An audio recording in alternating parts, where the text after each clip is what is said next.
What's up guys, it's Drac, and this is Jinx's first Gelfire review. And also we're going to talk about the Uproar. What do you think, Jinx?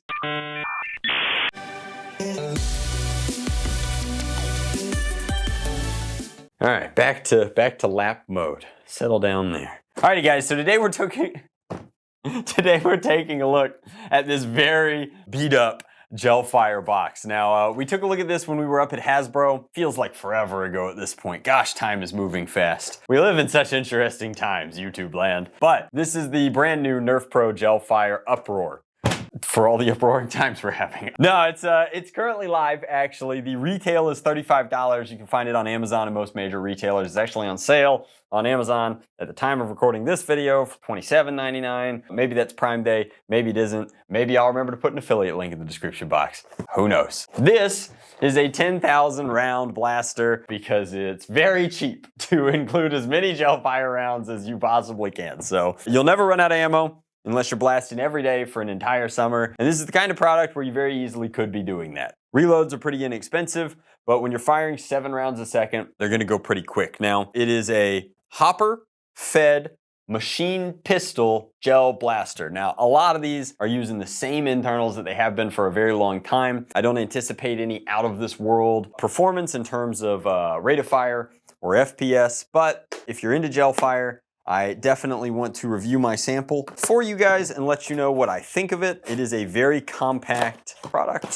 Here we've got the hopper in eco-friendly packaging. You get the standard Hasbro eyewear, which I don't think is branded yet. How is this still not branded, Hasbro? Come on. It says made in China. It will fit over your ocular enhancements, and it is a necessary include. Like, for the sake of anybody involved, if you're gonna be gel blasting, it's a good idea to have some coverage. Now, this is what 1,000 gellets or gel pellets or gel rounds look like. Obviously, we have time-lapsed through the magic of the internet, and we've pre-hydrated a few hundred rounds. The capacity of the drum is, I don't believe, listed on the packaging. So let's open it up, see if there's any instructions inside. This was shipped to me in this condition, guys, but here they are. Is it gonna say how many to load into ye old hopper? I don't know.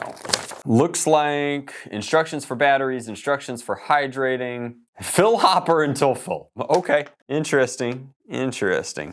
So I think that the hopper is gonna hold about 300 rounds or so. We definitely hydrated more than that. We're gonna use, ooh, do you guys know this trick? This is a good one. If you're not a big fan of instructions, you can use paper to create.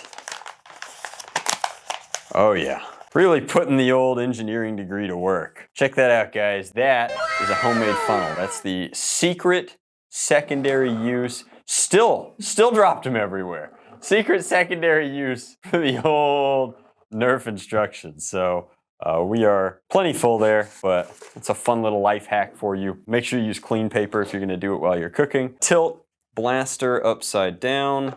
Quarter turn click. Safety is going to be built in here, but before we get into that, this bad boy requires AA batteries. The old AA. These screws appear to be captive, which is nice. They are captive screws, so you can't lose those. 8 AA batteries, 4 on each side. Luckily, we came prepared, lads. We brought exactly 8 AAs. Largely because we used our powers of literacy to determine that that's how many we would need before starting the review. All right, so back and forth, batteries installed. There we go.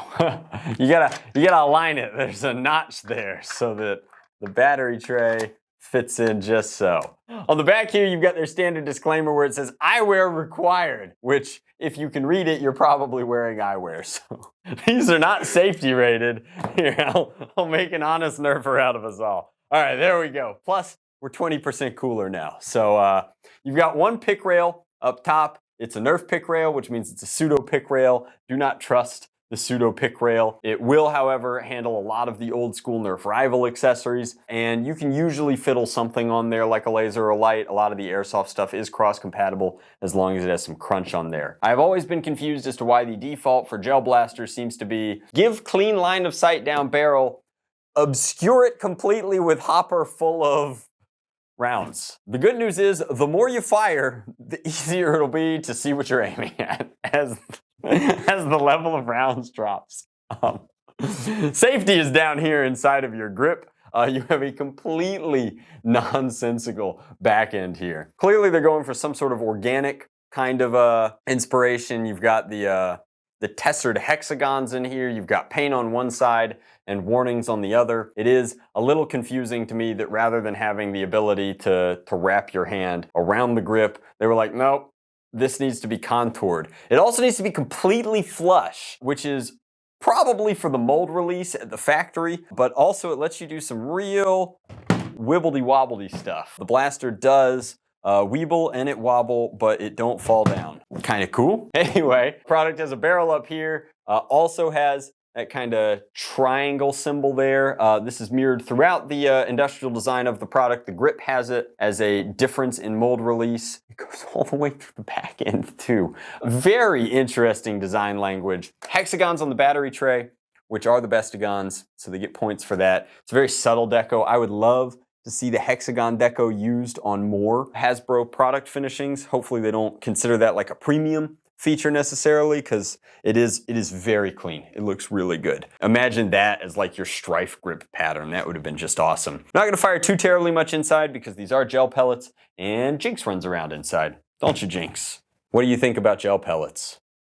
She says, I think that they could be tasty, so don't let me anywhere near them. Hand and grip feels pretty good overall. You know, lots of room in the grip itself. Major complaint is just that I wish this thumb hole was non-existent, or that there was a stock attachment on the back here. Seems like a really easy include for an in-strike attachment so that you could turn it into an SMG, but as is, it is a machine pistol with no stock attachment that has an amazing foregrip. Safety is engaged, so that means you're gonna have to click forward to be in fire. Batteries are installed. With 8 AA's, I expect this has a little bit of pop.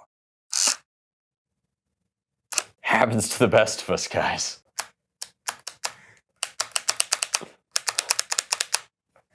Back after a few commercial breaks.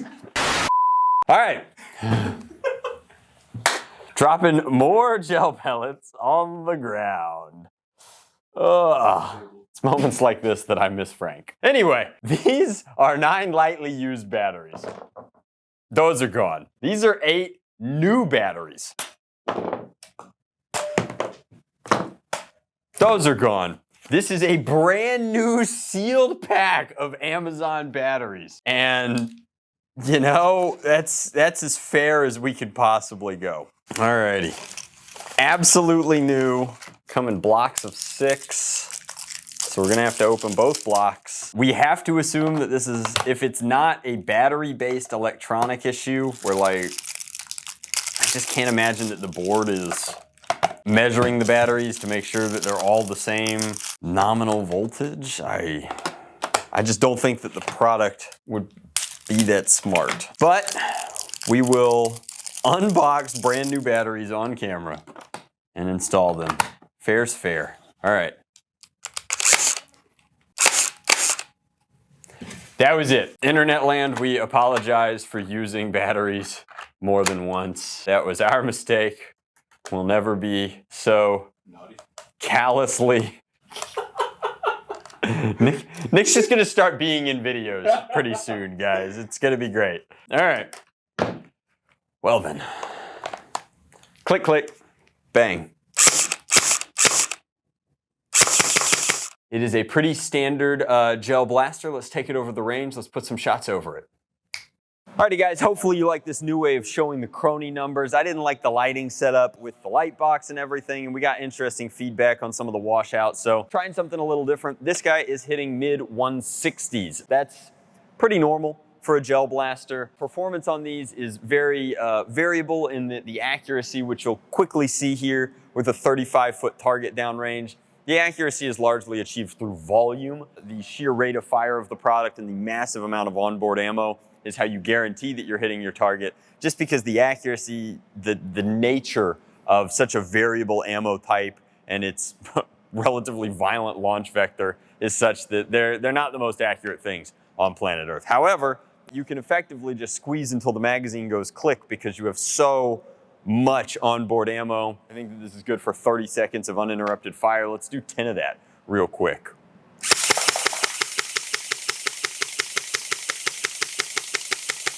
Didn't need 10 of it. Really easy to drop down, find the accuracy pattern there, and the grouping is pretty tight at 35 feet. I mean, it is better than the previous ones, certainly. NERF Pro Gelfire. I do think it's an interesting distinction, and I can't quite get over it, especially in a world where we have the NERF Pro line iterating and doing new and exciting stuff. I don't know why Gelfire and dart blasters are both sharing the NERF Pro line. After all, you know, very respectfully, I don't think that there's anything pro about the gel blasters in that they're all doing more or less the same thing. They're all using the same internals. This is certainly the cleanest aesthetic, if that's what you're looking for. The NERF Pro Gelfire stuff has really clean shell works and really good ergonomics when you get past the funky kind of wrist brace action in the back here. But from a performance perspective, it's lightweight, it's easy to run and gun with. You will note there that you do need, that's not firing at all, so you do need an amount of agitation. There's no agitator in the hopper, so a little bit of, you know, movement will ensure that the water BBs don't get gummed up in the works. But you know, I mean, overall, a solid product at a reasonable price point. If you're looking to gel blast, I mean, it's unbelievable how long your ammo lasts with a product like this. It gives you a lot of play, depending on if you're doing neighborhood or backyard battles. I haven't seen any Gelfire arenas or tournaments or major invitationals or events yet. The first time I hear about one, I'll go to it. I've been talking about it for 3 years now, but it seems to have very little support outside of the household kind of play pattern environment. But that is our review of the latest from NERF Gelfire. Let me know what you think in the comment section down below. As always, much love, blast on, Drac out.